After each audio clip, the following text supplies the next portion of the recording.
Daddy. She's here again. Today makes 3 days. Lily Marconi pressed her small body against the rough bark of the old oak tree at the corner of the playground, her voice barely louder than a breath. From where she stood, half hidden behind the wide trunk, she could see the iron fence that bordered St. Augustine's Academy in Manhattan and the stretch of sidewalk just beyond it.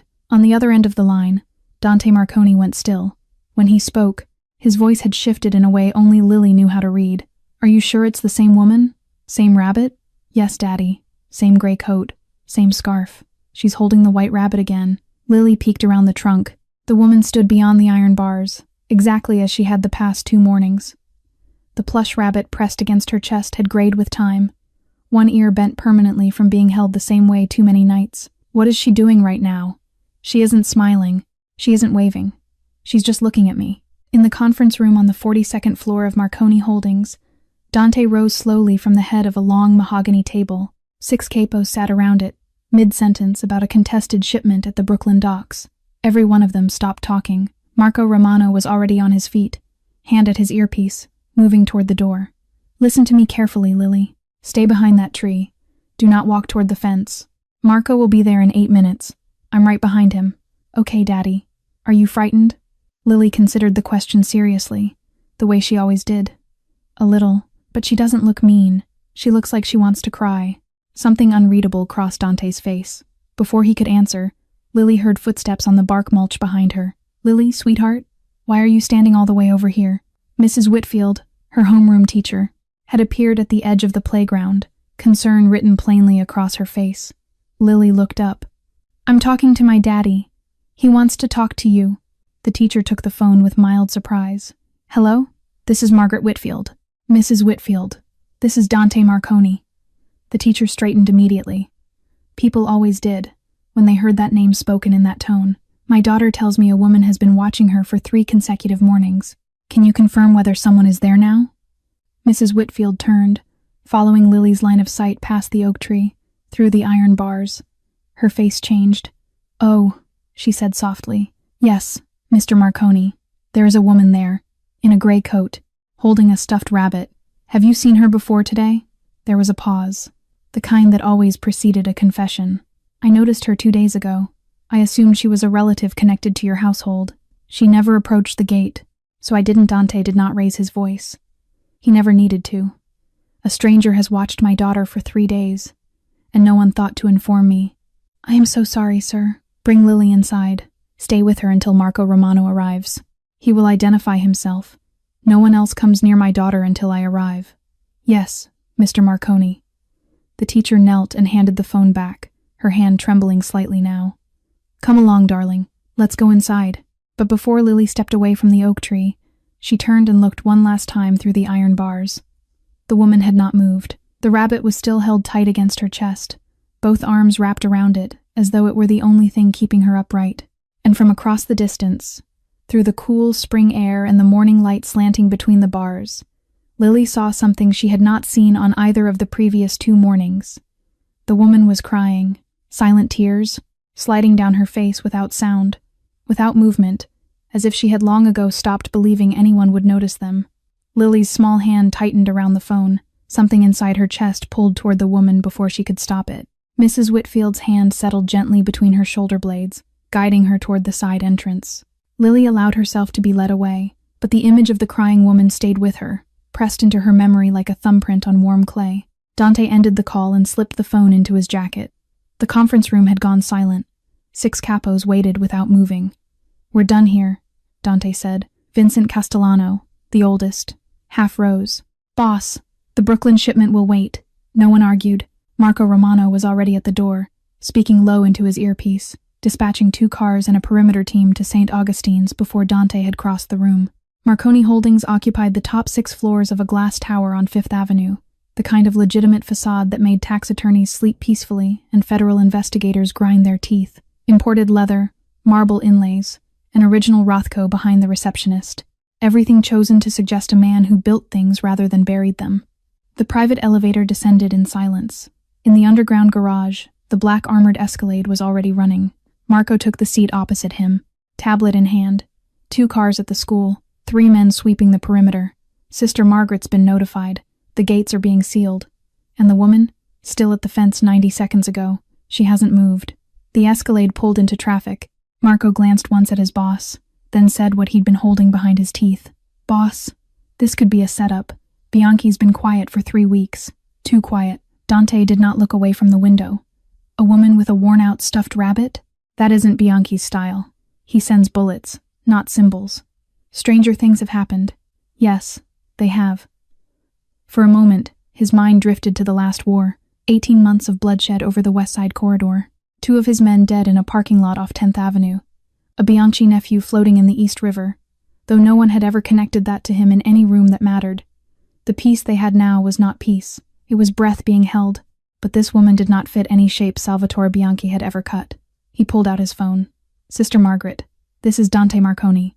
Mr. Marconi, your security team is here. We've moved Lily into my office. Lock the front gate. No one in or out until I arrive. No parents. No deliveries. Are we clear? Yes, Mr. Marconi. He ended the call and looked back out the window. There were exactly 2 people in this world who had ever softened anything in him. One was buried in a hillside cemetery in Sleepy Hollow, with the name Elena Marconi carved into white marble. The other was Lily. After Elena had died, there had been almost a full year when Dante had walked through his life like a man already in the grave. Then, in the middle of one rainy night, a stranger had placed a 1-year-old child in his arms. He had not chosen Lily. Lily had been chosen for him. The Escalade turned onto Park Avenue and slowed as the brick facade of St. Augustine's came into view. 2 black SUVs were already at the curb. Dante stepped out before the driver could come around. He did not hurry. He had learned long ago that hurrying made men look small. The morning light caught the dark fabric of his Brioni suit, and every face on the sidewalk turned away as quickly as it had turned toward him. Sister Margaret waited in the doorway, hands folded against the front of her habit. Mr. Marconi, sister, take me to my daughter. Now. She turned at once and led him through the front hall. Lily was sitting on the edge of a leather chair in the headmistress's office, the toes of her polished shoes barely brushing the carpet. The moment the door opened and she saw who had come through it, her composure broke for the first time all morning. She was off the chair and across the room before anyone could speak. Her small body collided with his with a force that nearly buckled his knee. Her arms went around his neck, her face pressed into his shoulder. It was the first time in almost 5 years Dante had seen his daughter show anyone in public what she felt. He went down to one knee on the office carpet, the Brioni suit forgotten, and held her tightly. With his mouth against her hair, in a voice no one else in the room was meant to hear, he said, the only thing that mattered. I'm here, sweetheart. No one will touch you. Not while I breathe. Dante rose to his feet with Lily still in his arms, her cheek pressed against his shoulder, and carried her back to the leather chair. He did not set her down so much as lower her gently into it, his hand lingering on her back a moment longer than necessary. Sister Margaret stood near her desk, hands clasped tightly in front of her habit. Mr. Marconi, I owe you an apology. We should have contacted you the moment Mrs. Whitfield first noticed the woman. There is no excuse for the oversight. There isn't, Dante said. His voice was quiet. That was always worse than when he raised it. We will speak about your school's protocols when this matter is closed. Of course. Marco entered without knocking, a tablet in his hand, and the kind of expression that meant something useful had arrived. He set the device on the desk and angled it so Dante could see. School cameras. The angle is bad, but it's the best we have without pulling traffic feeds. Dante leaned over the screen. The footage was grainy, washed pale by overcast light, but the woman beyond the fence was no longer just an outline. She was thin, painfully so, light brown hair pulled back into a loose knot at the nape of her neck. A face that might have been pretty once, before exhaustion had hollowed it, and her eyes, even through the poor resolution, carried a kind of gray-blue sorrow that did not belong to a stranger. Lily climbed off the chair and came to stand at his elbow, peering up at the screen. She studied the image for a long moment. She doesn't look mean, Daddy, Lily said quietly. She just looks tired. Dante glanced down at his daughter. 6 years old, and she had read the woman's face more accurately in 5 seconds than most of his men would have in 5 minutes. He did not know whether to be proud or unsettled. Marco continued. Same pattern all 3 days. She arrives at 9:45, stands in the same spot until 10:30, then walks east, 86th Street subway station. We lose her after she changes trains in the Bronx. No vehicle, no companion, no phone calls she places near the school. She comes alone, and she leaves alone. Pull every camera within a 6-block radius. I want to know where she sleeps. Already in motion. Lily reached up and tugged gently on the cuff of his jacket. He looked down. "Daddy." When she looked at me, it felt like she already knew me. Dante did not answer right away.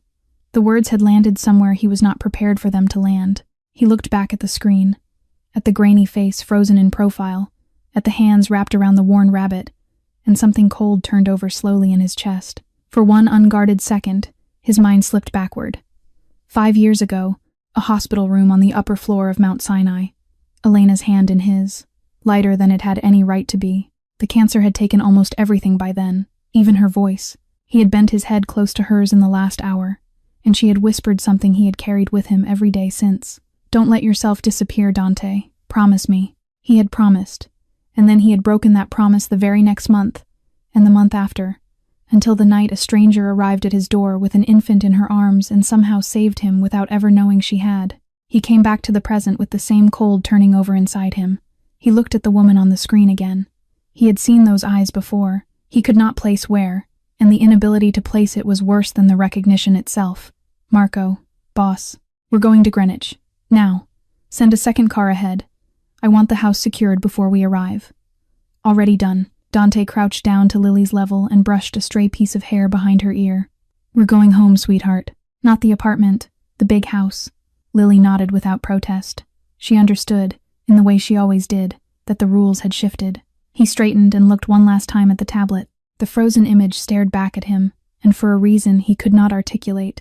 He could not look away from it for several seconds longer than he should have. He had seen those eyes before. He just did not yet know where. The Cadillac eased through the tall iron gates of the Marconi estate just past noon. 12 acres of manicured grounds opened on either side of the long gravel drive, bordered by old elms and hedges trimmed with the kind of precision only old money could afford. The house itself rose at the end of the drive in pale Italian stone, columns and arches and a red-tiled roof built by Dante's grandfather in 1962. Rosa was already at the front door before the car stopped, her silver hair pinned back, her apron folded neatly. She had served the Marconi family for 30 years. She had washed Dante's scraped knees when he was 8, and sat beside Elena's bed in the final week without ever leaving for longer than it took to make tea. When Lily stepped out, Rosa was on her knees on the front steps, arms open. "My little one, come here." Lily walked into her embrace without a word. "I made your soup," Rosa murmured. "The kind with the little pasta stars." Lily nodded into her shoulder. Dante came up the steps and let his hand rest briefly on Rosa's shoulder. They did not need to speak. Rosa already knew, from one look at his face, that something was wrong. The front door opened wider, and Vivian Cross stepped onto the threshold in a red silk dress that had clearly not been chosen for an ordinary Tuesday afternoon. Her dark hair was perfect. Her makeup was perfect. The smile she arranged across her mouth was perfect. None of it was real. "Trouble at school again?" she asked, in a voice pitched too sweet to be sincere. Lily's small hand tightened around Rosa's. "Not your concern, Vivi," Dante said. Vivian's smile did not waver, but something moved behind her eyes. She crouched down theatrically. "Come here, sweetheart. Let me look at you." Lily took a quiet step backward, behind Rosa's apron. Vivian held the pose 1 second too long before straightening, the perfect smile thinning. "Right. Of course." She turned and walked back into the house, the click of her shoes against the marble louder than it needed to be. Rosa exhaled softly. "That child," she said under her breath, "has always known what grown people try to hide." Dante did not respond. He guided Lily inside, and once she had been handed off for soup and a warm bath, he walked the length of the front hall to his study. The door closed behind him like a vault ceiling. He dialed a number from memory. "Anthony, Dante, it has been a long time. I need a file." "Which file? You know which one?" Anthony Russo had drawn up the private adoption papers one rainy night 5 years ago, and had not raised the matter since. There was a long pause. Has something happened? "A woman has been standing outside Lily's school for 3 mornings, holding what looks very much like the rabbit Lily came to my house with." Anthony inhaled slowly. "I will have everything on your desk by morning." "Tonight." "Tonight?" Anthony agreed, and the line went dead. Upstairs, Lily slipped quietly away from Rosa's kitchen. Her bedroom opened off the long east corridor, painted in the pale blue Elena had once chosen for the nursery she would never use. Books lined 2 of the walls. A row of porcelain dolls sat above her writing desk. Lily did not go to the books, and she did not go to the dolls. She crossed to the wide bay window and climbed onto the cushioned seat, drawing her knees up to her chest. Beyond the glass, the gardens stretched in green order toward the tree line. Somewhere out there, beyond the gates, was a woman in a gray coat who had cried without making a sound. Lily watched the gardens for a long time. Then she slid off the window seat and crossed to the far side of her bed, to the small built-in drawer beneath the headboard that Rosa had told her, years ago, was just for her secrets. She pulled it open. From inside, beneath a folded piece of pink ribbon and an old birthday card, she lifted out a small white rabbit. Once white, the plush had grayed with time. One ear was bent permanently from being held the same way too many nights. She had owned it for as long as she could remember. She did not know where it had come from. She held it now in both hands, and the strangest, quietest feeling moved through her chest. The same feeling she had had at the fence that morning, when the woman had looked at her, the feeling of being known by someone she did not yet know. Anthony Russo did not wait until morning. He called back within the hour. Dante took the call, standing at the window of his study, looking out across the long western lawn where the afternoon light had begun to lean toward gold. "I'm sending the file to your secure inbox," Anthony said. "I never destroyed the original notes. I assumed there might come a day." There has, Sarah Bennett, 23 at the time of relinquishment, no fixed address. 1 year of nursing coursework at Bronx Community College, withdrew before completion. No criminal record, reason for surrender, a pause. The kind a man takes before stepping over a threshold he cannot step back across. Birth mother witnessed a homicide. Subject of active pursuit, by parties affiliated with organized crime, sought protective custody for child through informal channels. Dante closed his eyes. It had been 6 months after Elena's funeral. 6 months of not sleeping, of working the wrong end of the business himself, of a bottle of Macallan on the side table that emptied faster than the housekeeper could replace it. Rosa had stopped speaking to him about it. Marco had begun positioning men in rooms Dante was about to enter, because his judgment in those months could no longer be trusted to keep him alive. And then the rain. 2 o'clock in the morning. A storm rolling off the sound. The buzzer at the front gate. He remembered her standing in the entrance hall, water pooling on the marble around her shoes, her lips colorless with cold. He remembered the child in her arms, awake but silent. One tiny fist closed tightly around the ear of a small white rabbit. "I saw you, 2 weeks ago, the warehouse off 12th. The man with the limp." Dante had not moved. "I was at the laundromat across the alley. I saw through the back window. He begged you. He had a picture in his pocket of his daughter. You looked at the picture, and you let him walk out alive." Her voice had not shaken, though her hands had. "They say you are a monster. I saw you show mercy." She had told him about the boyfriend, a low-level courier for the Bianchi family, dead in an internal purge 2 weeks earlier. She had been in the next room. She had heard everything. She was the only living witness. "They will find me. I know they will. But if my daughter is under your roof, even Bianchi will not touch her. That is the only place in this city she will be safe." Dante had looked down at the child in her arms. The little girl had looked back at him with enormous, solemn dark eyes, and something in those eyes had reached into a place inside him that had been locked since the night he had buried his wife. Elena had never been allowed to be a mother. She had wanted that more than anything in the world. He had not made the decision so much as found that the decision had already been made somewhere beneath conscious thought. "One condition," he had said. "You do not contact her. You do not appear. If you break that, both of you die." She had nodded once. Anthony had been called. The papers had been drawn up before dawn. By sunrise, Sarah Bennett had walked back out into the rain with empty arms, and a 1-year-old child named Lily had been carried up the staircase of the Marconi estate for the first time. Still holding the white rabbit, Dante had quietly assigned 2 men to watch over Sarah from a distance for the first 6 months. They had reported her working a night shift at a diner in Yonkers, then a hospice upstate. Sometime in the 7th month, she had stepped onto a greyhound heading west, and the men had lost her. He had not searched after that. A promise was a promise. Now Dante sat in the quiet of his study with the screen glowing in front of him. And at last, he understood. The eyes he had recognized that morning on the grainy security footage outside St. Augustine's were the same eyes that had looked at him across his entrance hall in the rain 5 years ago. Sarah Bennett had come back. The hallway outside Dante's study was lit by a single sconce at the far end, and the door had been left an inch ajar. Vivian Cross stood with her back pressed lightly against the wood paneling and her breath held just shallow enough not to be heard through the gap. She had taken off her heels in the corridor and carried them in one hand. 18 months of being with Dante Marconi had taught her, among other things, how to move through this house without leaving a trace. 18 months. That was how long she had been calculating. She had not come into this relationship by accident. The gala at the plaza where they had first met had been arranged through 3 layers of mutual acquaintances, every one of whom she had cultivated. The dress she had worn that night had been chosen specifically for him.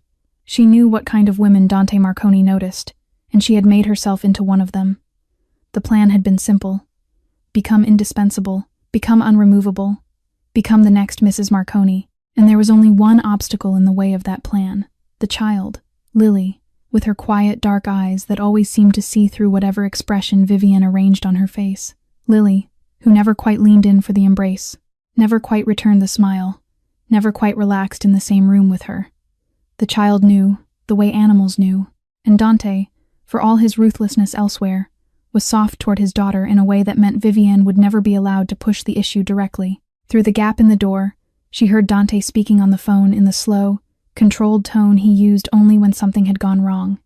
She caught 2 words, and her face went still. Birth mother, then a name, Sarah Bennett. Vivian did not move for a count of 3, then she stepped backward, silent as a shadow, and walked the length of the corridor on bare feet until she reached her own bedroom at the far end of the east wing. She closed the door behind her, locked it, and crossed to the walk-in closet. From a hat box on the top shelf, behind a wall of designer handbags, she withdrew a small black phone, not the phone Dante knew about, the other one.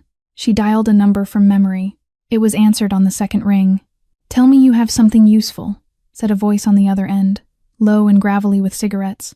"There has been a development, Sal. For 6 months, she had been feeding Salvatore Bianchi pieces, movements, schedules, names of men in and out of the Greenwich estate. Information had been exchanged for money, and for something more important than money, which was the promise that when the Marconi family finally fell, she would be left standing among whatever rose to take its place." "What development?" "The girl's birth mother is back. She has been outside Lily's school for 3 days. Dante just got the file. The name is Sarah Bennett." A long silence on the other end. Long enough that Vivian began to wonder whether she had said something that had landed in a place she did not yet understand. Then, very quietly, Sal Bianchi laughed. "Sarah Bennett," he repeated. "Well, isn't that interesting? You know her. I know of her. She was the witness, the one who saw what happened to Tommy. We never could find her." Vivian's pulse picked up. "What do you want me to do?" "Nothing. For now. You watch. You report. You do not act. Do you understand me, Vivian?" "Yes. This just became something larger than your wedding plans. Sweetheart, stay close.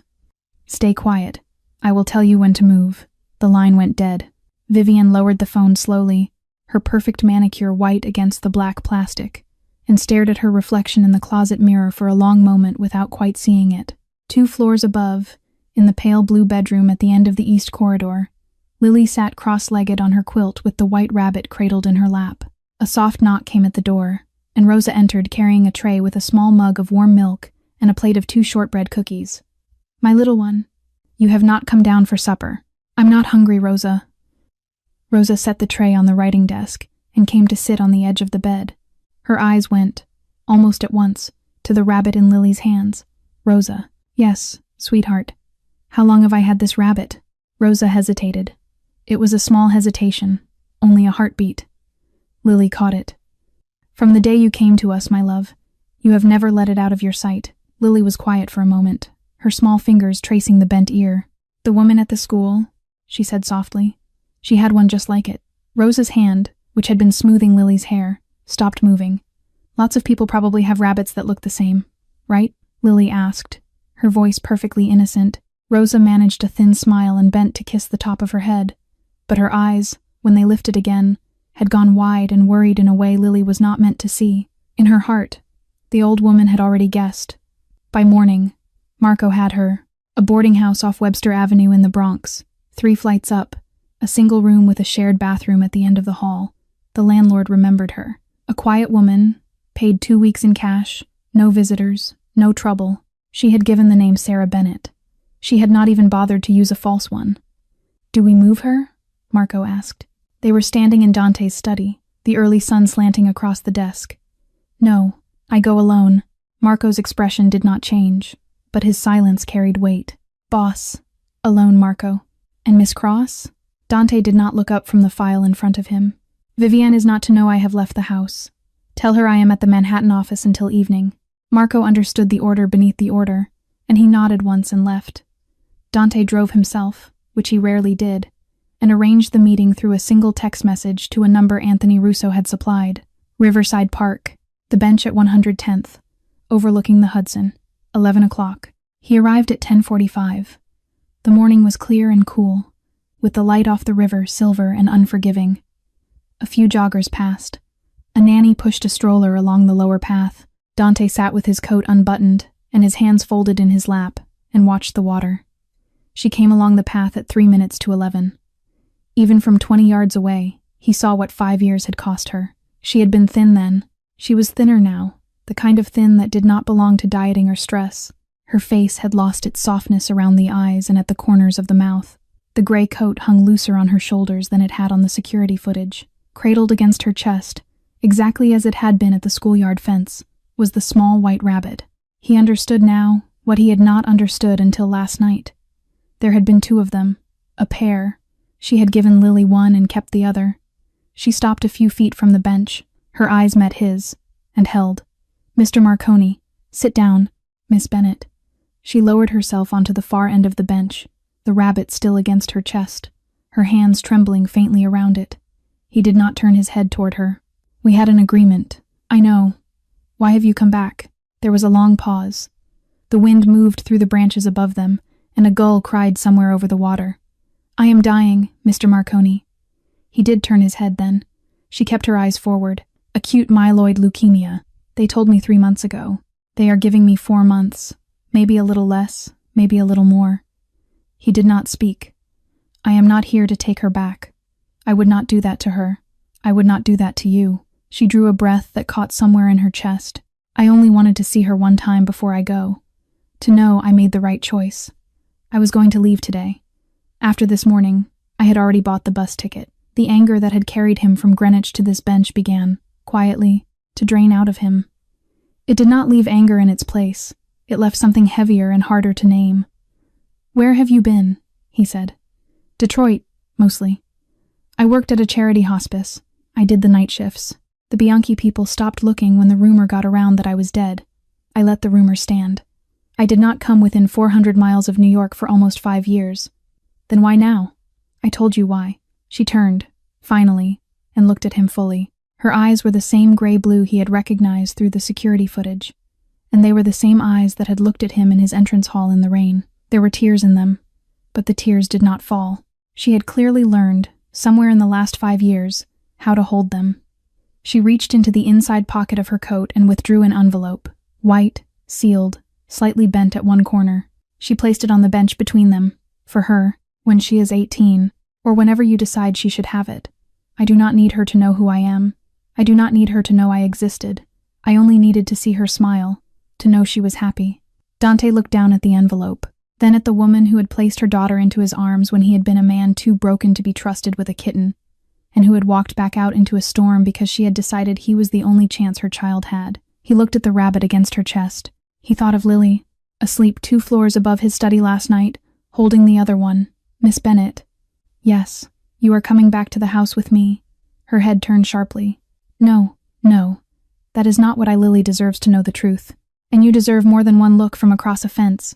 For a moment Sarah did not move, then her face broke, in that quiet way that comes from people who have spent too many years not allowing themselves to break in front of anyone, and the tears she had been holding for 5 years, perhaps longer, finally came. Dante did not take her to Greenwich that day. He took her instead to a quiet apartment the family kept on the Upper East Side, 3 blocks off Park, the kind of address that did not draw attention because nothing about it had ever been meant to. A doorman who asked no questions. A floor that no other tenant shared. He had Marco bring up clean clothes from a private shop the family used, and he had Dr. Salazar, the physician who had attended to Elena in her final months, at the door within the hour. Sarah submitted to the examination without protest. She was too tired to protest anything. Dr. Salazar pulled Dante aside in the hallway afterward. "She is not lying about the prognosis. The disease is advanced. Whoever has been treating her in Detroit was working with almost no resources." He paused. "But with the right protocol, the right facility, the right care, 4 months can become a year, possibly longer. I would not promise more than that. Get me whoever in this country gives her the best odds. Tonight. Already making the call. When Dante returned to the living room, Sarah was sitting on the edge of the sofa with a cup of tea cooling in her hands, and the white rabbit beside her on the cushion. She looked up at him. You don't have to do this. I know. He sat in the armchair across from her. You are not going to die alone, Miss Bennet. You saved my daughter. I will save what I can of you. She lowered her face and closed her eyes for a long moment. He let her have it. When she opened her eyes again, he began, quietly, to tell her about the last 5 years. About the way Lily had begun reading on her own at 4, sounding out words on cereal boxes before anyone had taught her. About her stubbornness over which dress she would wear on which day. About her habit of arranging her stuffed animals in alphabetical order along her bookshelf. About the time she had fallen off a pony at a friend's birthday party and refused to cry in front of any of the other children, and only let the tears come once she was alone in the back of the car with him on the drive home. Sarah laughed. Then, through the tears that had begun again, the kind of small, wet laugh that hurt in the chest, she wiped her eyes with the back of her wrist. Why you? Dante asked finally. Why not the police? Why not a church? She shook her head. Police can be bought. Bianchi has bought them before. A church could not have stopped a man like Salvatore from walking through its doors. But you, she looked at him, you had power that even the devil walks around. There was nowhere safer in this city than in your house. He absorbed that without speaking. After a moment, she asked, very quietly, Your wife, did she know about Lily? Elena died 6 months before you came to my door. Sarah's hand moved toward her mouth. Cancer, like you. We never had the chance to have a child of our own. She wanted that more than anything, and the disease took even that from her. His voice did not waver, but it had gone very soft. When you put Lily into my arms that night, I felt as though Elena had reached down from somewhere and sent me a gift I had no right to. Sarah's tears were silent now, sliding down her face the way they had through the iron bars of the schoolyard fence. Then we saved each other, she whispered. He did not answer, because there was no answer that did not feel small. He left her at the apartment that night with a guard on the door and a private nurse arranged for the morning. He drove back to Greenwich himself, slowly, with the windows down and the spring air cold against his face. By the time he reached the estate, it was past midnight. Rosa was still up, as he had known she would be. He sat with her in the kitchen and told her, quietly, what he had learned and what he intended to do. He told Marco the same thing in the front hall. No one else is to know yet, he said. Not the staff, not the men, and not Vivienne. Especially not Vivienne. Marco nodded once. He had stopped trusting Vivienne months ago, though he had not yet been able to articulate why. Rosa folded her dish towel slowly and looked up at Dante with the gentle, unflinching gaze she had used on him since he was a boy. The child deserves to know, sir. I know she does. Lily is stronger than you think. I know that too. He climbed the stairs to his bedroom and stood for a long time at his window, looking out across the dark gardens. Tomorrow he would have to find a way to tell a 6-year-old girl that the woman she had seen crying through a fence was the mother she had been carrying inside her bones all along, and that the same woman might not be alive to see her grow up. Vivienne left the estate at 9 in the morning for a standing appointment at a spa in Manhattan, an appointment Dante had specifically arranged not to interfere with. The moment her car cleared the front gate, Marco was already pulling the second Escalade around to the rear service entrance. Sarah stepped out of it onto the back terrace 20 minutes later, the white rabbit held against her chest, her face pale beneath the spring light. Rosa was waiting at the kitchen door. She did not say anything at first. She only opened her arms. Sarah, who did not know her, walked into them anyway. Come, child, Rosa said quietly, in the voice she had used for 30 years on every wounded thing that had ever crossed this threshold. You have walked a long way. Lily was in the library at the far end of the main hall, curled up in the green leather chair by the fireplace with a book of Greek myths open in her lap. The morning sun came through the tall windows behind her and lit the blue ribbons in her hair. Dante stepped into the room alone. He sat down on the ottoman in front of her chair so that his eyes were level with hers. Sweetheart, I need to tell you a story. A true one. Lily closed the book without marking the page. He told her, as plainly and gently as he knew how, about a rainy night 5 years ago, about a young woman who had appeared at the front door of the Greenwich house in a storm at 2 in the morning, soaked to the skin, holding a child wrapped in a thin blanket, about how that child had been held tightly against the woman's shoulder, with one small fist closed around the ear of a white rabbit. Lily's eyes grew slowly wider as he spoke. She did not interrupt. That baby was you, Lily, and the woman who brought you to me was your birth mother. The library was very quiet. Lily was silent for a long time. He let her have the silence. When she spoke at last, her voice was small but extraordinarily steady. Is she still alive? Yes, sweetheart. She is. Another pause. Is she here? Yes. Lily did not cry. She only reached for his hand and folded both of hers tightly around it, the way she did when she was trying to hold something in. It's the woman from the school, isn't it? Yes. She nodded once. Then she slid off the chair, looked up at him with that same solemn dark gaze, and walked out of the library and up the staircase to the second floor. He did not call after her. She came back down 2 minutes later, carrying the white rabbit she had taken from the secret drawer beneath her headboard. She stopped in front of him with the rabbit held against her chest, in almost exactly the same way Sarah had held its twin yesterday at the riverside bench. Daddy. Yes. Is she nice? She loved you enough, Dante said, to bring you to me, even though it broke her heart. Lily took that in. He could see her arranging it inside herself, the way she always arranged difficult things, fitting it carefully into a space she could carry. A soft sound came from the doorway. Sarah stood at the threshold of the library with Rosa just behind her, hesitant, one hand pressed lightly against the doorframe as though she needed it to stay upright. Lily turned. For a long moment, no one in the room moved or spoke. A mother and a daughter looked at each other for the first time in 5 years across a sunlit Persian rug, with a man who loved them both watching from an ottoman between them. Lily took a small step forward. She lifted the white rabbit from against her chest and held it out, the way a child shows another child a treasured thing. Do you have one of these? This is mine. Sarah's hand went, almost involuntarily, into the pocket of her gray coat. She drew out the second rabbit, a near-perfect mirror of the first, the same gray plush, the same bent ear, the same slightly crooked stitching across the small chest. A small breath escaped Lily, half wonder, half recognition. They match. Sarah lowered herself carefully to her knees on the rug. The motion was slow, the kind of slow that comes from a body that has stopped being well, but Lily did not seem to notice. I have kept this rabbit for 5 years, sweetheart, Sarah said. Her voice was steady only because she was forcing it to be. They were made by my grandmother, your great-grandmother. She made them as a pair. For twins, she thought I might have one day. I gave one to you when you were born. I kept the other one because I needed something that still smelled like you. Lily looked from the rabbit in her own hands to the rabbit in Sarah's, then back at Sarah's face. She did not pause to think about it. She did not look at Dante for permission. She crossed the last bit of distance between them and put her small arms around Sarah's neck, the way a child puts her arms around something her body has been waiting for, without her mind quite knowing it. Sarah closed her eyes and held on. Across the room, Rosa lifted her apron silently to her face. Dante did not move at all. He only watched, with his hand still resting where Lily's fingers had let it go, and understood that whatever came next, he could not undo what had just happened in this room. The spa called Vivian's car at 11 to apologize. A burst pipe in the treatment wing. Her appointment would have to be rescheduled. The driver turned the car around on Park Avenue and headed back toward Connecticut. She arrived at the estate just before noon, 2 hours earlier than anyone in the house had expected. The front hall was empty when she came through the door.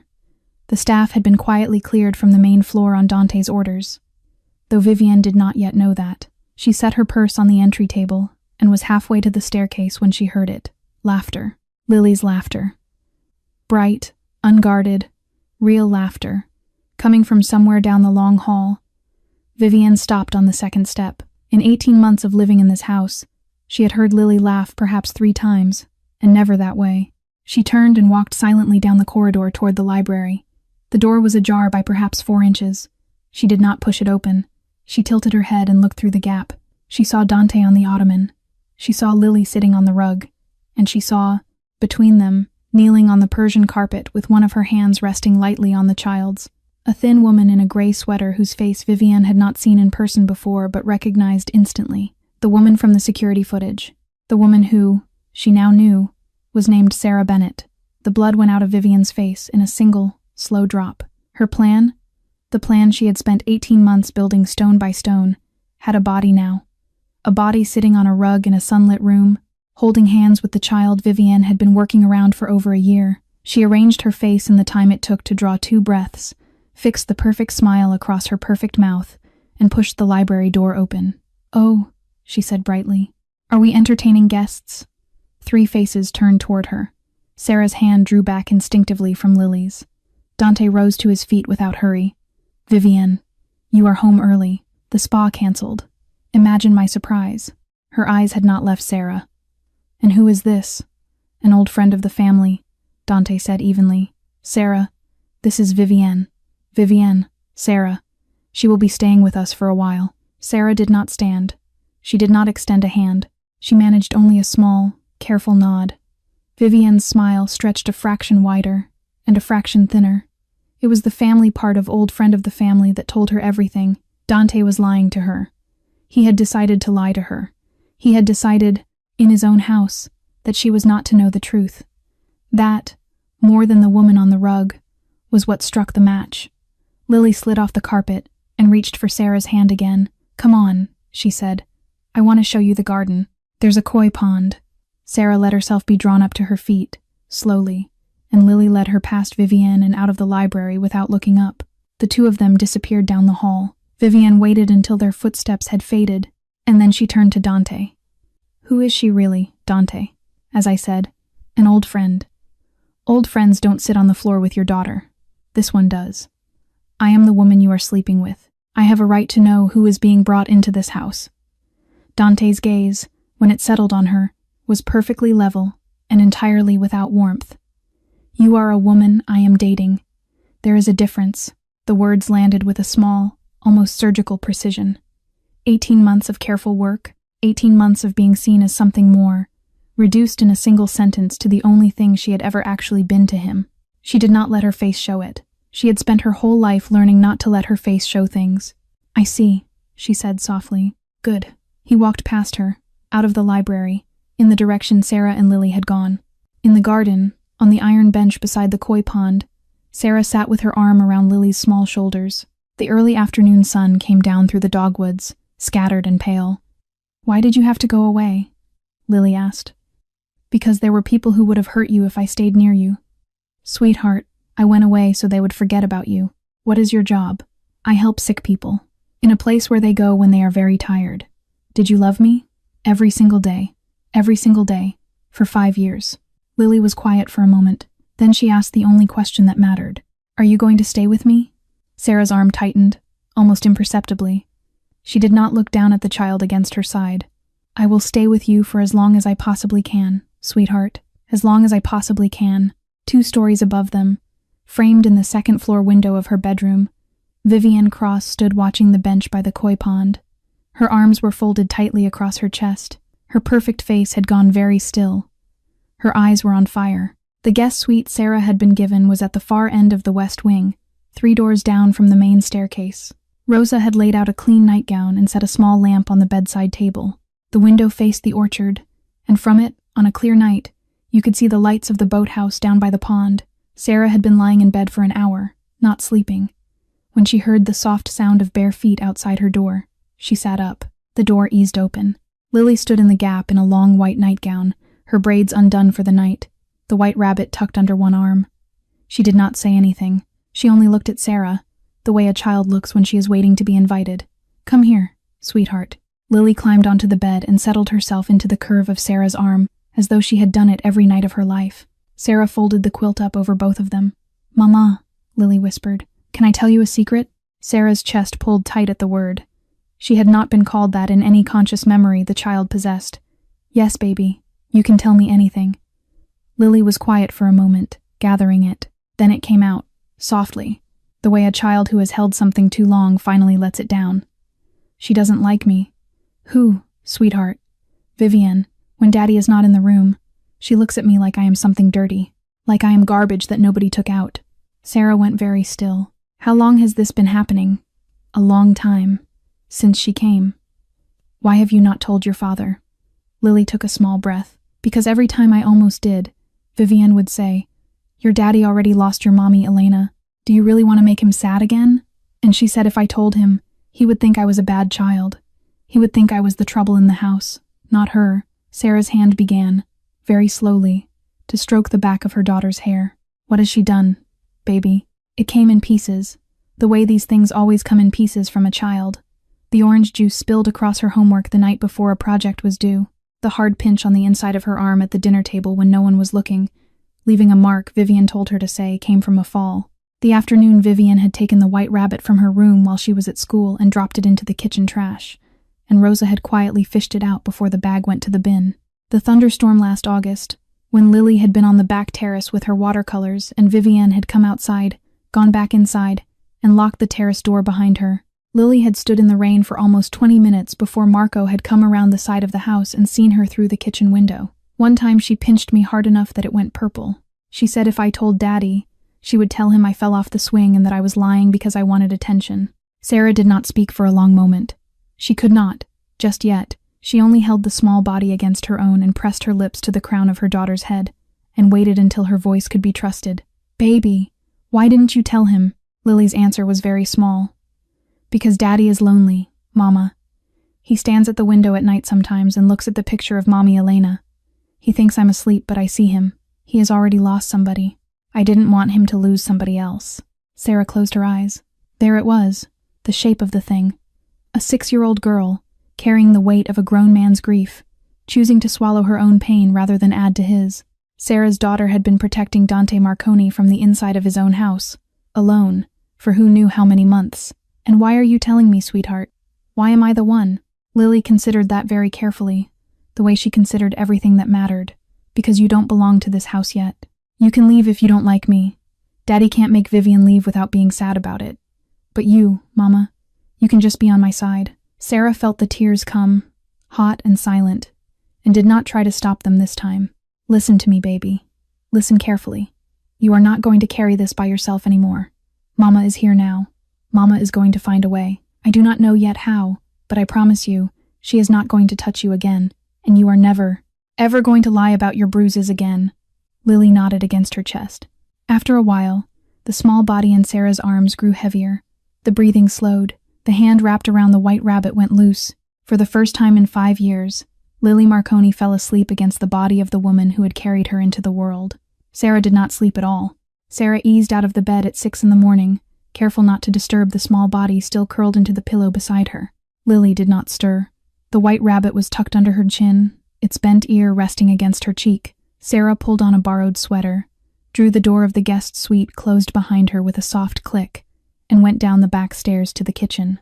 Vivian was already there.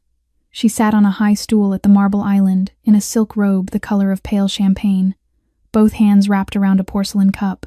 Her hair was twisted up into a careless knot that had taken 30 minutes to look careless. Her face was bare of makeup and somehow more dangerous for it. When Sarah stepped through the kitchen doorway, Vivian did not look up. "How long do you intend to stay?" Sarah crossed to the counter and reached for the coffee pot. Her hand was steady.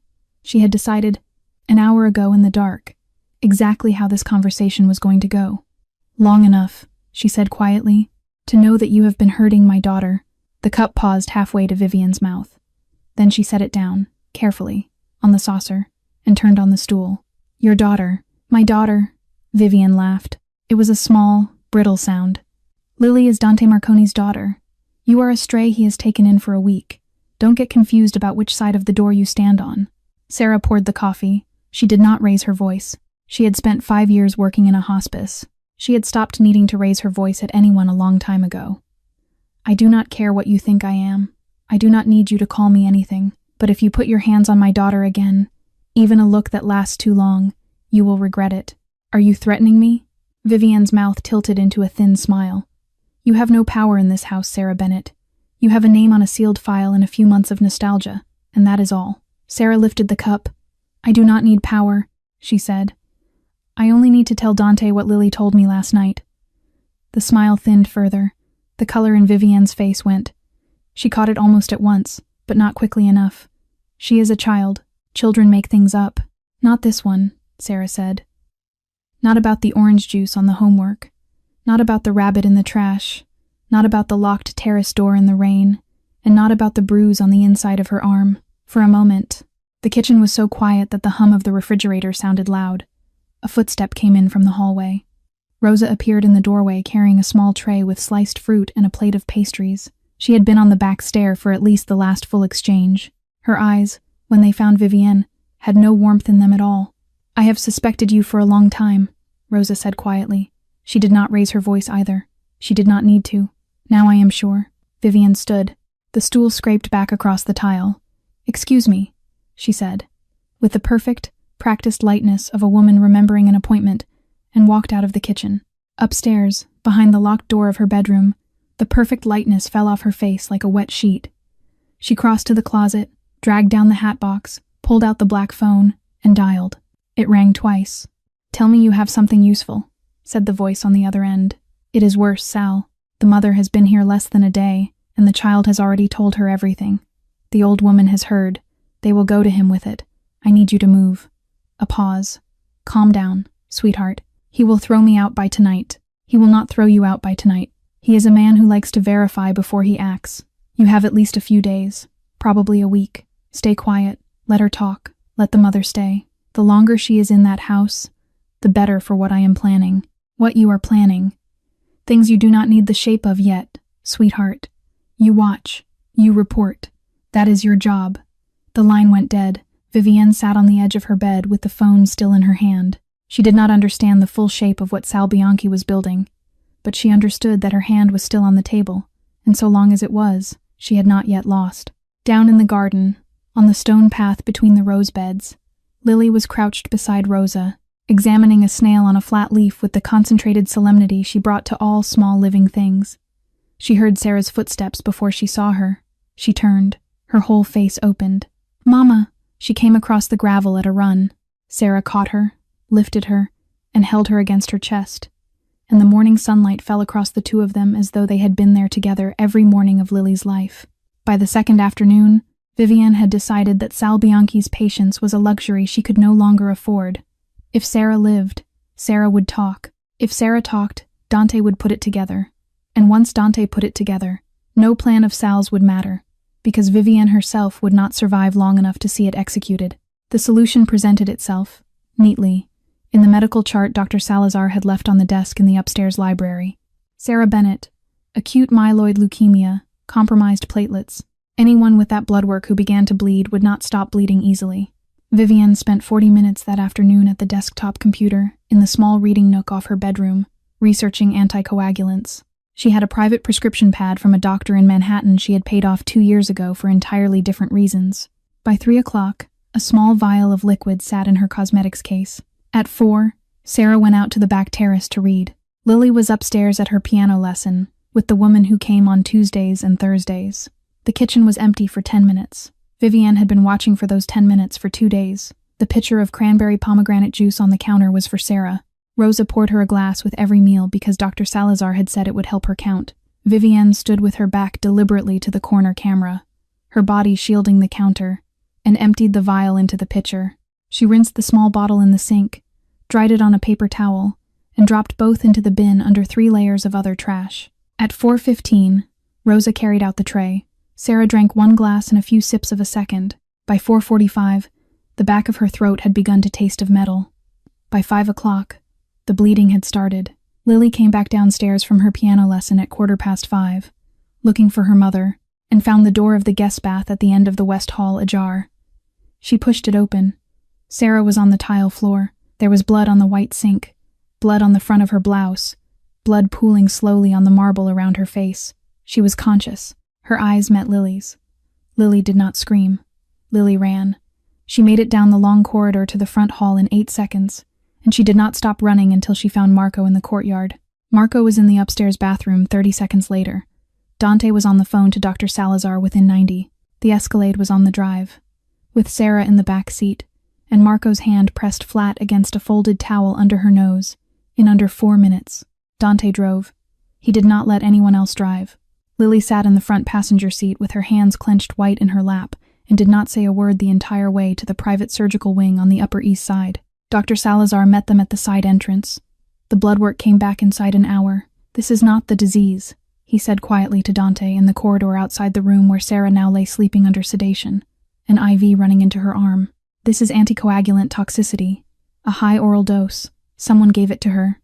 Dante did not answer for a long moment. The hallway lights were very bright. How close was it? 20 more minutes without intervention. Maybe 30. Dante nodded once. In the room, Lily sat on the edge of the high hospital bed and held Sarah's hand with both of her own. "You have to live, Mama," she whispered. "I just found you." Sarah's eyes opened, slowly, and a small, wet smile moved at the corner of her mouth. I will try, baby. I promise. I will try. Back at the estate, Marco and Rosa sat in the security room watching the kitchen footage from 4 o'clock onward. Vivienne had been smart. Her body had been carefully placed between the counter and the camera lens for the entire 40 seconds that mattered. There was no clean shot of her hands, but Marco rewound the corridor footage 3 times and saw something else. Vivienne had walked into the kitchen at 3:48 that afternoon, a time of day at which she had not entered the kitchen on any other day in the 18 months he had been monitoring her movements. She had stayed for less than a minute. She had walked back out with nothing in her hands. It was not proof. But Marco had spent most of his life learning to read absences. He read this one perfectly. Dante came through the front gate of the estate at 12 minutes past midnight. Vivienne was in the front sitting room, in a cashmere robe, a glass of red wine on the side table, the picture of a woman waiting up out of concern. "Darling, is she all right? What did you do this afternoon, Vivienne?" She blinked, and the surprise that crossed her face was almost flawless. "I went shopping with Bella on Madison. We had lunch at Bemelman's. You can call her if you want." He looked at her for a long moment. He did not have proof. Not yet, but he no longer needed it for himself. "Thank you," he said quietly. "Go to bed." By morning, 2 new men had been added to the household staff. Both were Marco's.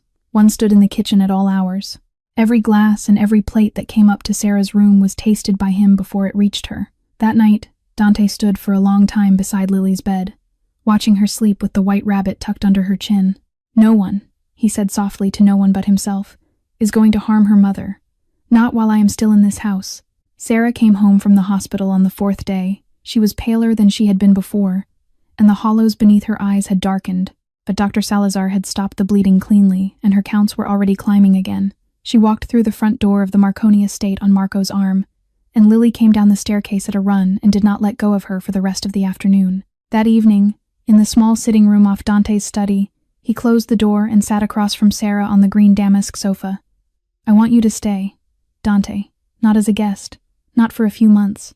I have spoken to a specialist at Memorial Sloan Kettering. There is a clinical trial. He wants to see you next week. If the trial is right for you, the protocol could give you years, Sarah, not weeks, years." She looked down at her hands in her lap. "Why?" "Because Lily deserves you. Because you deserve more than 4 months in a boarding house in the Bronx. And because I owe you a debt I have not finished paying." Her eyes filled. She did not answer with words. She nodded. 2 floors above, behind the closed door of her bedroom, Vivienne was already at work on the second plan. She had spent the 4 days Sarah was in the hospital reading the room Dante now occupied around her. She understood. The first attempt had failed, and any further attempt on Sarah would be intercepted before it left the kitchen. The food taster stood by the stove from sunrise to 10 at night. Marco had men in places Marco's men had never been before, so she changed the target. If Sarah could not be killed, then Sarah could be broken. And the only thing in this house capable of breaking Sarah Bennett was the one thing the security perimeter still treated as ordinary: a child. Lily had a habit, the old wooden ladder in the orchard, the one the gardeners used in apple season, leaned against the side of the tool shed year-round, and Lily liked to climb it. From the 3rd rung, she could see over the wall into the neighbor's pony pasture. She had been told not to. She did it anyway, 2 or 3 afternoons a week. Vivienne went down to the tool shed at 1 in the morning, in a dark coat, and worked on the bolts at the top of the ladder for almost 20 minutes with a pair of garden shears. She did not cut the rungs through. She loosened the upper crosspiece just enough that under any weight above the 2nd rung, it would give. The next afternoon, Sarah took Lily out to the orchard. Lily ran ahead, the way she always did, and went straight for the ladder. She had her foot on the 1st rung when Sarah stopped walking. Something had moved across her chest, the way it had moved across her chest the morning before the orange juice on the homework, the way it had moved on the night of the locked terrace door, the instinct of a woman who had lost too much already to ignore the small voice that said, "Not this time. Lily, come down. But Mama, I want to show you the ponies. Come down, baby. Come to me. We'll find a different way to look." Lily heard the tone. She climbed back down at once. Sarah took her hand and walked her 10 feet away, and they stood in the grass of the orchard looking at the ladder for a long moment, as if it were an animal that might or might not bite. The gardener came around the corner with a coil of hose 10 minutes later. Sarah called to him, "Daniel, could you check that ladder for me, please?" He climbed up. On the 3rd rung, the upper crosspiece gave, and the entire ladder folded away from the wall and crashed into the dirt. He landed hard on his shoulder. Lily flinched against Sarah's hip. Marco was on the lawn within a minute, pulling the ladder upright. He examined the bolts and the cuts on the rope guide. He did not need long. This was deliberate, boss, he said quietly into his earpiece.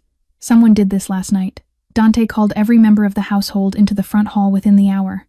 Rosa stood with her arms folded, her chin lifted. The two new kitchen men flanked the doorway. Sarah held Lily against her side. Vivian stood at the foot of the staircase in a beige cashmere wrap, the picture of bewildered concern. Dante did not waste time. Rosa. I saw her, sir. Rosa did not look at anyone but Vivian. Last night. She went into the tool shed at 1:15 in the morning. I was up with my hip and saw from the kitchen window. I did not say anything because I did not know what she had done. Now I do. Vivian's mouth opened. You are lying. You are an old woman. You have hated me from the first day. You cannot stand. Search her room, Dante said. You will not. Search her room. Marco was already on the stairs. It took 8 minutes. He came back down with 3 things in a clean white evidence bag. A pair of garden gloves with cut marks across the palms. A small black flip phone that did not match any device on Dante's known inventory. And on that phone, an unread thread to a New Jersey number. Marco handed the phone to Dante without speaking. Dante read. He read for a full minute. His face did not change. The lack of change was worse than rage would have been. When he looked up again, his eyes were the coldest thing in the house. 6 months, he said quietly. 6 months you have been feeding Salvatore Bianchi from inside my walls. Vivian's knees folded onto the marble. Dante, please. I love you. I only ever wanted us to be safe. I only ever wanted. You tried to kill the woman I gave my word to. You tried to kill the child I am raising. Dante, safety, he said. Bought with the blood of a 6-year-old. Dante did not kill her. He could have. There were 2 men in the doorway who would have done it without question, and a bag of lime in a shed on the property that had been used twice before for less. But Lily was 4 feet away from him, holding her mother's hand and watching with eyes that missed nothing, and Dante had decided a very long time ago that whatever else his daughter would inherit from him, she would not inherit the sight of a body on the marble of her own front hall. Marco, boss, get her out of my house. Vivian came up off her knees in a sudden lunge. Dante, please, you cannot do this. I gave you Marco caught her by the upper arm without effort. Dante looked at her with the same flat, cold gaze. You have 24 hours to leave this state. If I see you again, in this state or any other, or if I hear you have placed a single phone call to Salvatore Bianchi, you will simply not be anywhere anymore. Do you understand me, Vivian? You will regret this, she screamed, as Marco turned her toward the front door. Sal will not forgive you for what you have just done. He will not. The front door closed behind them. The Escalade pulled out of the drive 90 seconds later, and the sound of her voice was carried away with it down the long gravel road. The front hall was very quiet. Rosa stepped forward and bent, and gathered Lily against her apron, and the 2 of them stood there for a moment without speaking. Sarah had not moved. She was still holding Lily's other hand, and the hand had not loosened the entire time. In the front sitting room, 10 minutes later, Sarah sat on the sofa with Lily curled in her lap. The afternoon light came through the long windows and fell across the rug in pale, slanting rectangles.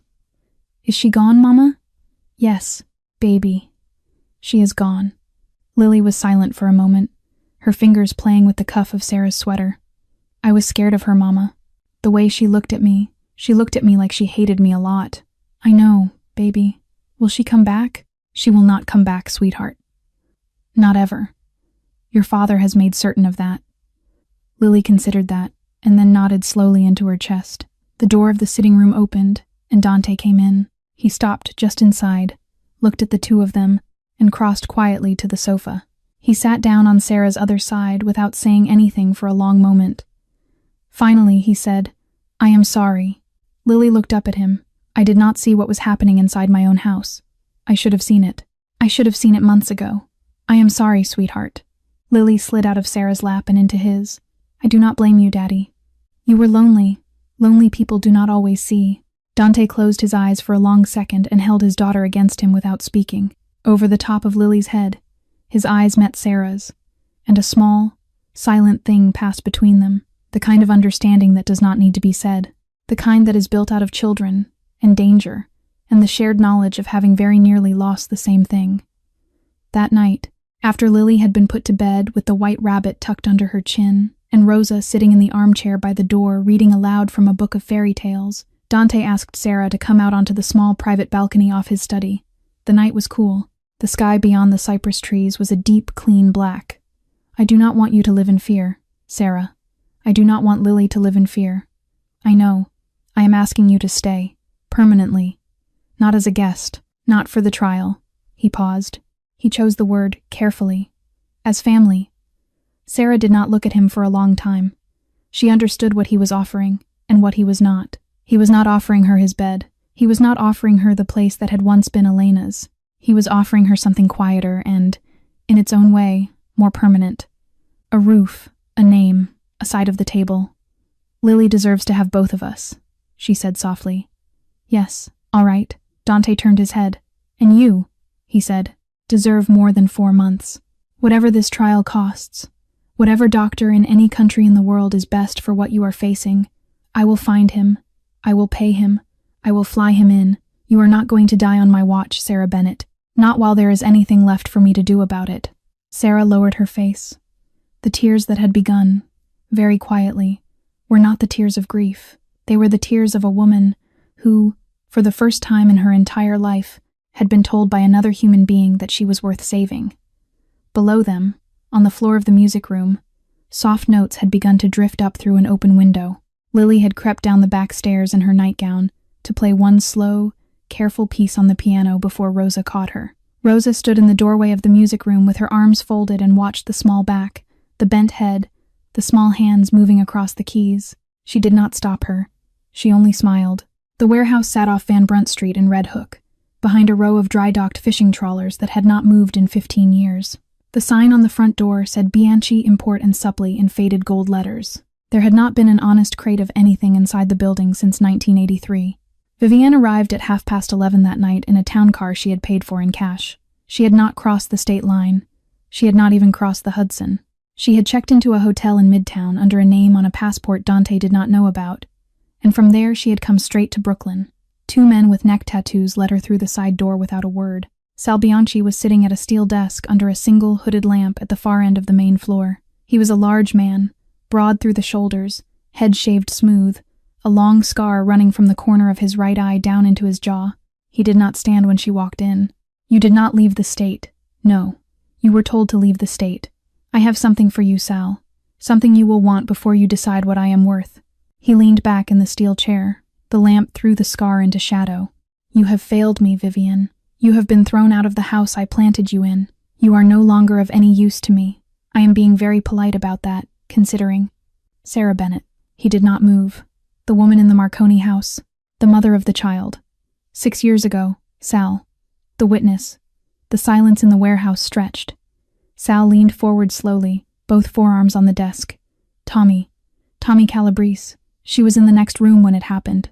She heard everything. She is the reason no one in this city ever closed that file. Vivienne stepped further into the lamplight. She has been alive for 6 years, Sal. In Detroit, mostly. And now she is sitting in Dante Marconi's dining room, and the child upstairs is hers. Sal Bianchi did not speak for almost a full minute. When he did, his voice had dropped half an octave. "You are sure of this?"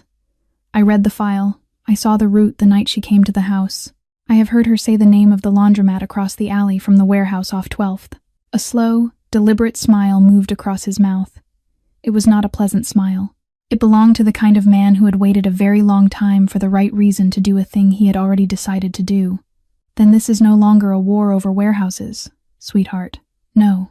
This is family." He stood. He crossed to a steel shelf at the back of the floor and lifted down a manila folder Vivienne had not seen before. "There is a benefit night at St. Augustine's 2 weeks from Friday.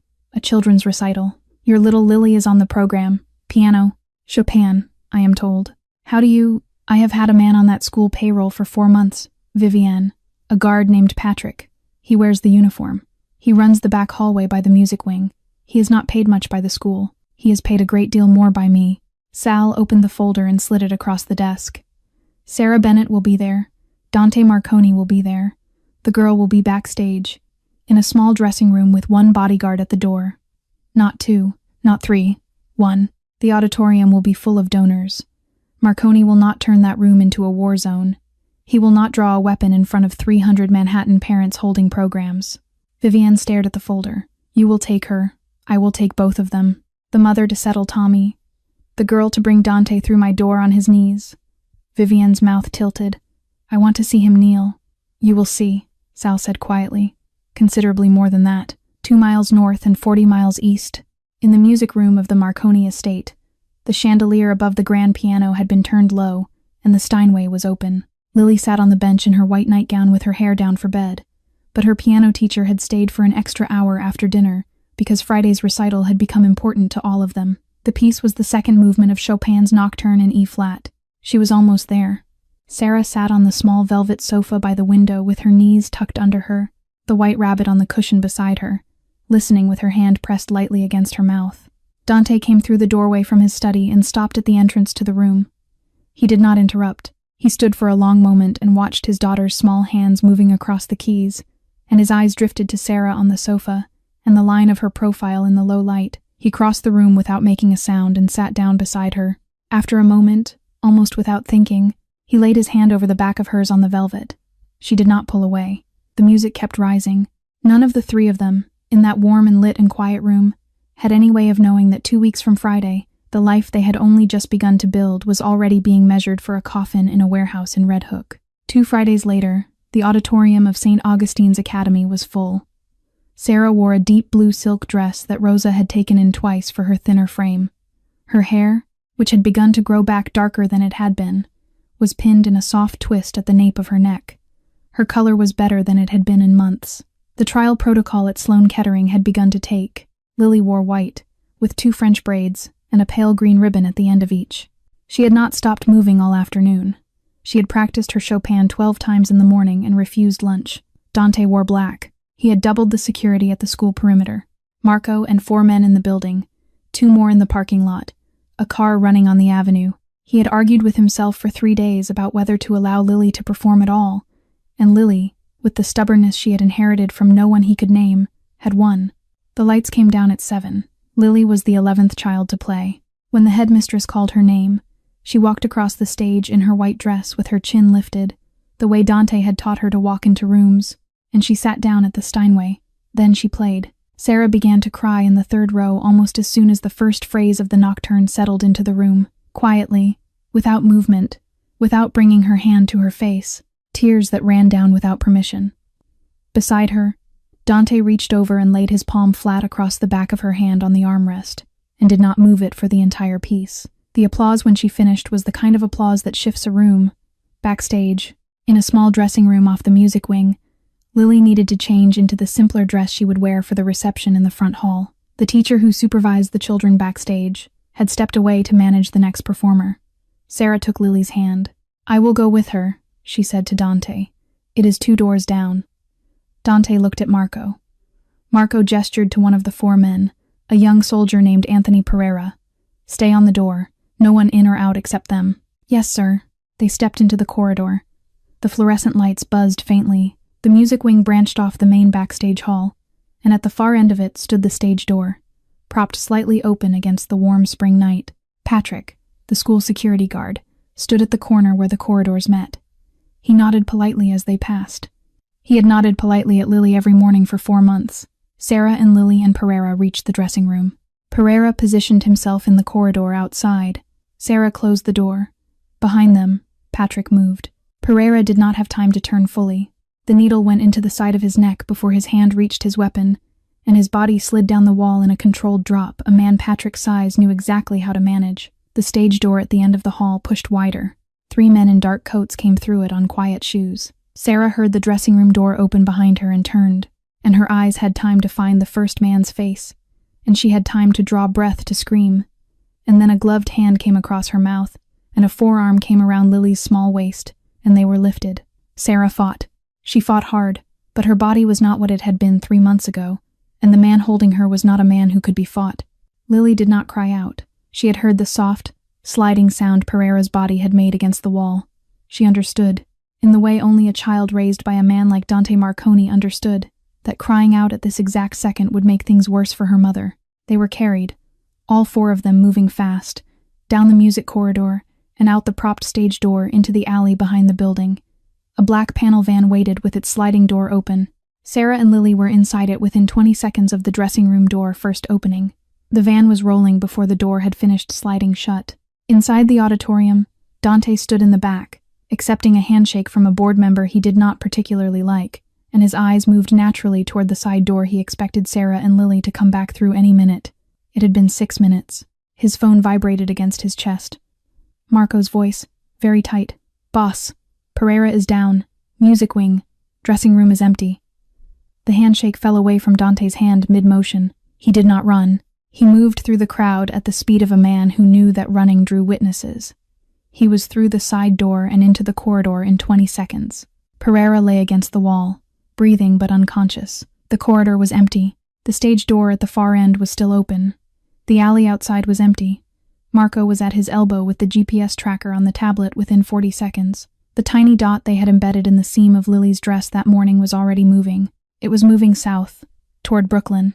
Dante stood very still in the alley behind the music wing of St. Augustine's Academy, and for the first time in 9 years, since the last hour of Elena's life, he felt a thing inside his chest that he had genuinely thought he was no longer capable of feeling. He felt afraid. It lasted 4 seconds. Then he turned to Marco, and his voice came out flat and without mercy. "Call every man we have. All of them. I do not care about evidence. I do not care about courts. I want my daughter and her mother alive. Anyone who stands in the road tonight does not see morning." In the back of a black panel van crossing the Brooklyn Bridge, Sarah sat against the metal wall with Lily pulled fully into her lap and her arms wrapped tight around her.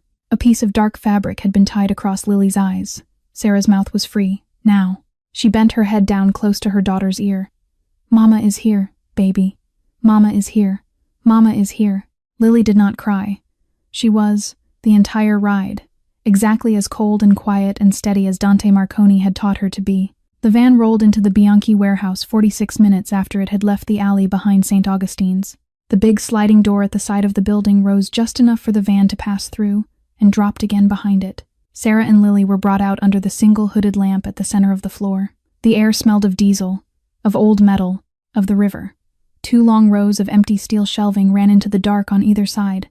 6 men stood along the walls. Sal Bianchi waited at the steel desk Vivienne had stood across from 2 weeks earlier. He did not get up.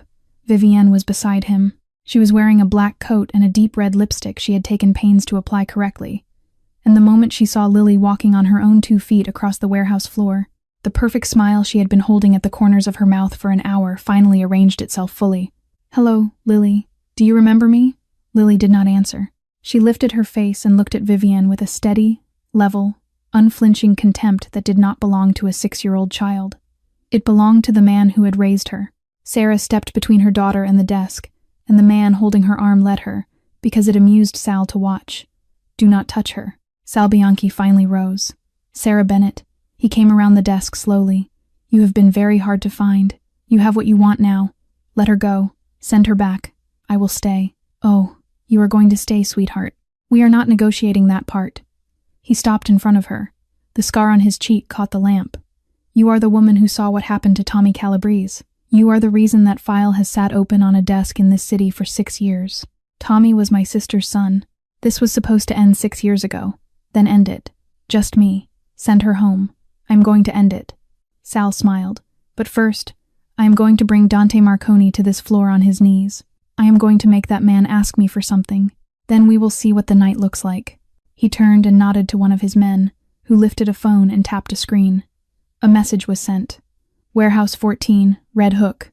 Come alone. They are alive. 40 minutes north." In a black Escalade running south on the BQE without its headlights. Dante Marconi read the message on Marco's tablet without expression. "He thinks I will walk in alone." "You will," Marco said, "through the front door, with nothing but a sidearm and your hands open. That is how he will see it. He will not see the 20 men I already have in the warehouses on either side of his. He will not see the snipers I put on the rooftops at Coffee Street 90 minutes ago. He will not see Pereira's brothers in the boats off the pier." Dante looked at him. 20 men in position already. I started moving them the second the dot crossed the bridge. I had every Bianchi-owned warehouse on this peninsula mapped 2 months ago, boss. We were going to get to this night eventually. He just gave us the address." Dante allowed himself, very briefly, to close his eyes. Inside the warehouse, Lily had not moved from her mother's side. She tugged once, very quietly, on the sleeve of Sarah's blue dress. "Mama," she whispered. "Bunny." Sarah went still. The white rabbit was tucked under Lily's arm. It had been with her on the stage. It had been with her in the van. No one had taken it from her, because no one had thought a stuffed toy was anything to take.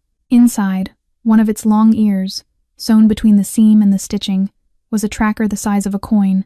Marco had placed it there the night Sarah had nearly bled out on the floor of the guest bath. He had decided then that nothing belonging to either of them would leave the estate without him knowing where it was. Sarah's eyes flicked, almost imperceptibly, toward Lily's. She squeezed her hand once, slowly. The two of them understood each other completely. Vivienne had begun to walk toward them. She stopped 2 feet from Lily and tilted her head. "You know," she said softly, "I could have been a good mother to you, if you had ever once let me be." Lily looked up at her. "You are not a mother," she said clearly. "You are a person no one was ever able to love." The slap came up in a cross, fast. Sarah was faster. She threw herself in front of her daughter without thinking. The flat of Vivienne's hand caught her across the cheekbone with the full weight of the swing, and Sarah's already weakened body folded sideways onto the concrete. "Mama!" Lily cried, and dropped to her knees beside her on the floor. And for the first time all night, the steadiness Dante had taught her cracked open and a single child's sob broke out of her chest. Vivienne stood over them with her hand still raised. The lights of the warehouse went out. Every overhead lamp, every wall sconce, every red exit sign at the doors. The whole building dropped at once into total black, the way a stage drops to black between scenes. For 1 full second, the warehouse was silent. Then, from every direction at once, the doors came in. The first sound after the lights cut was the side door coming off its hinges. The second was a single suppressed shot near the steel desk, followed almost at once by 3 more from opposite walls. Bianchi's 6 men along the perimeter had not moved into firing positions. Marco's men had been outside for an hour, and they had marked every one of those positions through thermal scope before the breach. 3 of the 6 were down before any of them had fully turned. Sarah dragged Lily to the floor and pulled her under the lip of the steel desk. She covered the small body with her own. "Eyes closed, baby. Hands over your ears. Stay with Mama. Mama, stay with me." Dante came in through the rear loading bay personally. He moved through the dark warehouse the way he moved through everything in his life, without hurry, without wasted motion. The sidearm in his right hand low and ready. The night vision rig over his eyes turned the space into a green map of moving shapes. He saw Sal Bianchi 20 yards ahead of him, braking for the front roll-up door at a run. He cut him off at the corner of the front aisle. Sal came up short. For a moment, in the dark, the 2 men looked at each other through the shape only one of them could see. "Marconi," Sal said. "Salvatore, you can kill me. You know that does not finish it. The Bianchi family will never forgive what happens in this room." Dante took 1 step closer. The barrel did not waver. "You laid a hand on my daughter. You laid a hand on her mother. There is no Bianchi family after tonight." He fired once. The shot took Sal Bianchi through the upper thigh. Sal dropped onto the concrete with a low, surprised grunt, his hand clamping down over the wound. He was not going to die from it. Dante had not meant for him to die from it. Dying was easier than the courtroom Dante had already arranged for him to walk into. Dante kicked the man's gun across the floor and kept moving. In the dark beneath the steel desk, Sarah felt rather than saw the figure approaching her. It was Vivienne. She had come around the desk along the far side, low and quiet, and in her hand was a kitchen knife she had taken off a workbench 3 feet from where she had been standing when the lights went out. The blade caught the faint emergency glow that had begun to bleed in from the open loading bay. "If I do not have Dante," she whispered, her voice splintering. "No one has him." She lunged. Sarah had time to half rise. Lily, lying on the concrete beneath her, did not. What Lily did instead was put her small foot squarely against Vivienne's left ankle as the woman drove forward. Vivienne's leg caught. Her body, already off balance from the lunge, twisted and went down hard onto her shoulder. The knife flew out of her hand and skittered 6 feet across the floor and stopped against a pallet. Marco was on her in 2 strides. He drove a knee between her shoulder blades and pinned her to the concrete with a single hand on the back of her neck. "Stay down." She did. Dante reached the steel desk 30 seconds later. There was blood on the side of his face that was not his. He went down on 1 knee and held his hand out into the dark beneath the desk. Sarah crawled out and into him. Lily came after her, and Dante caught both of them, pulled them flush against his chest, 1 arm around each. "You are safe," he said, low against the crown of his daughter's head. "You are safe. It is over. Behind them, as Marco and one of his men lifted Vivian up off the concrete, she began to scream. Not words at first, just sound. Then the words came, and they were ugly, and they were aimed at Dante and at Sarah, and at the small figure half hidden against Sarah's neck. She screamed all the way to the door of the side bay, and out into the blue and red flashing lights that had begun to sweep across the warehouse exterior. The NYPD had been called by Dante himself, 12 minutes earlier, from the back of the Escalade. It had been arranged the way the Marconi family arranged things. The arrest of Salvatore Bianchi for kidnapping and conspiracy to commit murder would be entirely legal. So would the arrest of Vivian Cross as his accomplice. Patrick the school guard had been picked up at his apartment in Bay Ridge 20 minutes before the warehouse breach, by 2 detectives who had been on Dante's quiet retainer for almost a decade. It was the cleanest war Dante had ever fought, because for the first time in his life he had fought one inside the lines. In the back of the Escalade, on the long drive north, Lily fell asleep against Sarah's shoulder before they had cleared the bridge. The white rabbit was still tucked under her arm. Sarah held her daughter the way she had not been allowed to hold her in 5 years. Across the seat, Dante reached over and laid his hand over hers. Neither of them spoke for a long time. Finally, very softly, Sarah said, "Thank you." Dante looked out at the river sliding past the window. The reflected light from the bridge moved across his face. "You don't have to thank me," he said. "You are part of this family now." 6 months later, the autumn came hard and bright to Greenwich. The maples along the front drive of the Marconi estate burned red and gold. The roses had been cut back for the season. The orchard beyond the tool shed had given up its last apples, and the air in the mornings carried that clean, cold smell that belongs only to the end of October in the Northeast. Sarah Bennett was still alive. More than that, she was, in the careful language of Dr. Salazar and the team at Sloan Kettering, responding beyond expectation to the trial protocol. The numbers no one had wanted to put on a chart 6 months earlier had begun to bend in a direction the physicians had stopped pretending they had predicted. 2 more years, Salazar had said in September, possibly more. He had stopped offering ceilings. On a Tuesday morning in late October, breakfast was served in the small, east-facing dining room because Lily preferred the light there. Dante sat at the head of the table with a folded newspaper beside his cup and reading glasses he had recently begun to need but rarely admitted to. Sarah sat to his left in a soft cream sweater, cutting a pancake into smaller pieces and lifting one on a fork to Lily's mouth, with the easy patience of a woman who had been doing it every morning for half a year. Rosa moved between the sideboard and the table with a coffee pot, and her old face wore the small, permanent smile it had worn since spring.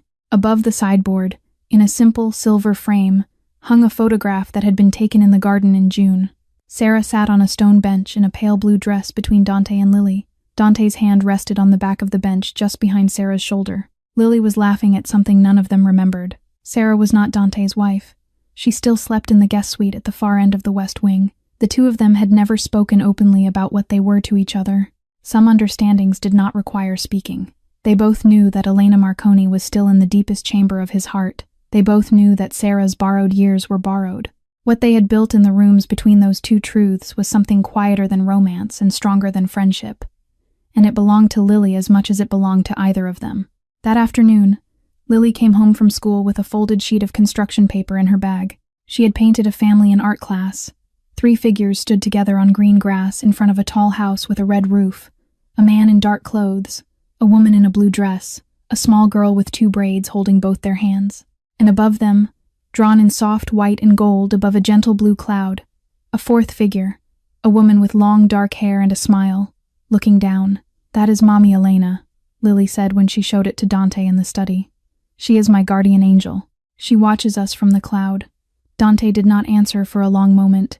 He set the painting down on his desk very carefully, as though it were glass. That evening, the 3 of them sat in the garden as the sun went low. Lily sat on the long iron bench between them, one hand inside Dante's, the other inside Sarah's. "Sweetheart," Sarah said softly, "are you happy?" Lily considered the question seriously, the way she always did. "I have 2 mamas," she said. "Mommy Elena up in heaven, and Mama down here.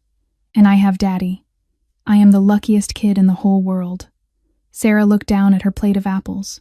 Dante looked out across the lawn toward the line of red maples. Neither of them spoke, because neither of them could. Inside the house, Marco came across the back terrace with a folder under his arm. He waited until Dante glanced up, and then said, simply, "Sal Bianchi got life. Vivian got 25 years. Dante nodded. He did not feel anything in particular about it.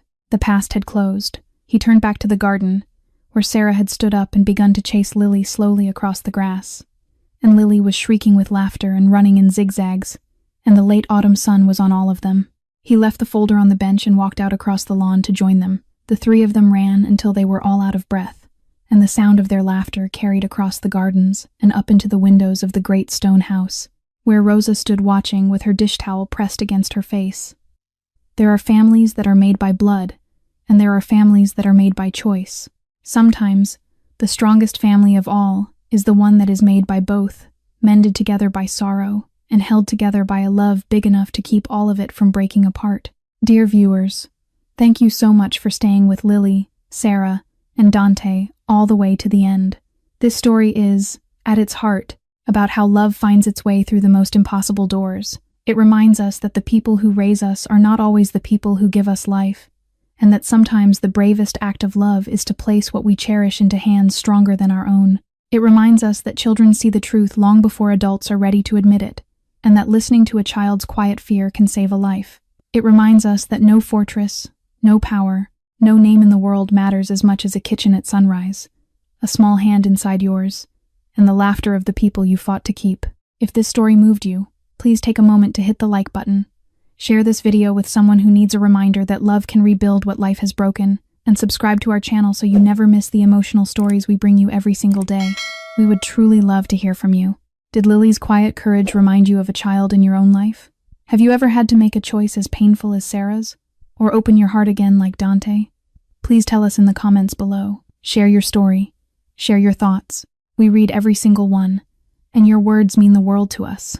To everyone watching tonight, wherever you are in the world, we wish you good health, peaceful days, and a home full of the kind of laughter that carries across the garden. Thank you for spending this time with us. Goodbye for now, and we will see you again in the next video.